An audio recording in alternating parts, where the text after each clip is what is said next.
अब चीन के हौसले होंगे पस्त। 48 घंटे तक वायुसेना का शक्ति प्रदर्शन। ड्रैगन देखेगा भारत का दमखम। अरुणाचल प्रदेश के तवांग सेक्टर में भारतीय और चीनी सैनिकों की झड़प के बीच भारतीय वायुसेना आज से पूर्वोत्तर में चीन सीमा के पास 2 दिवसीय युद्धाभ्यास कर रही है।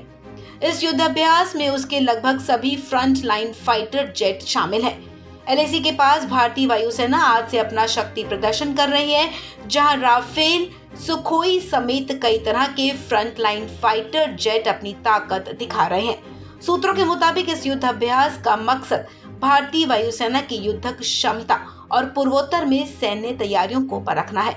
हालांकि आपको बता दें कि युद्धाभ्यास भारत और चीनी सैनिकों की झड़प से पहले से तय है। ऐसे में इसका तवांग में हुई झड़प से कोई लेना देना नहीं है। इस युद्धाभ्यास में सुखोई 30 MKIS, राफेल समेत तमाम अग्रिम पंक्ति के लड़ाकू विमान शामिल हैं। सूत्रों के मुताबिक इस युद्धाभ्यास में भारत के सभी फ्रंटलाइन एयरबेस और कुछ एडवांस लैंडिंग ग्राउंड्स का भी इस्तेमाल किया जा रहा है।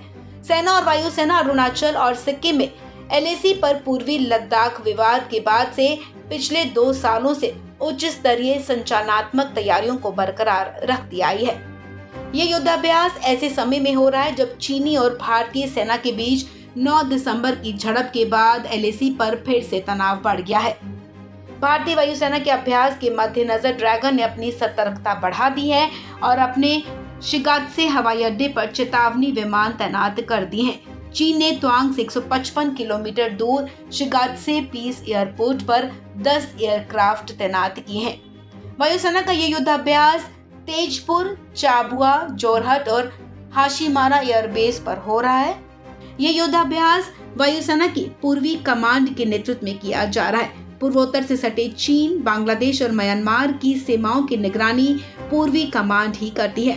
तेजपुर और चाबुआ में जहां सुखोई 30 की स्क्वाड्रन है, तो वहीं हाशीमारा में राफेल की स्क्वाड्रन है। इस अभ्यास का फोकस इस बात की पुष्टि करना है कि किसी आपात परिस्थिति में आक्रामक और रक्षा रणनीति कितनी जल्द काम आ सकती है। आपको बता दें, ये एक रूटीन कमांड लेवल एक्सरसाइज है। पूर्वी लद्दाख में 2020 में भारत और चीन का सीमा को लेकर विवाद हुआ था। इसके बाद से भारतीय सेना और वायुसेना अरुणाचल और सिक्किम में एलएसी पर पिछले 2 सालों से हाई लेवल ऑपरेशनल तैयारियों को बरकरार रखती है। पिछले हफ्ते भी भारतीय वायुसेना ने तवांग में एलएसी के पास चीन की गतिविधियों को देखते हुए लड़ाकू विमान तैनात किए थे। दरअसल तवांग में 9 दिसंबर को हुई झड़प से पहले 2-3 बार चीन के ड्रोन एलएसी के पास आए थे। इसके बाद भारतीय वायुसेना के सुखोई 30 विमानों ने इन्हें खदेड़ दिया था। इसके बाद भारतीय सेना ने बताया था कि तवांग में 9 दिसंबर को भारत और चीनी सैनिक आमने सामने आ गए थे। इसमें दोनों तरफ से कुछ जवानों को चोटें भी आई हैं। इस खबर में फिलहाल इतना ही। तमाम अपडेट्स के लिए आप बने रहें वन इंडिया हिंदी के साथ।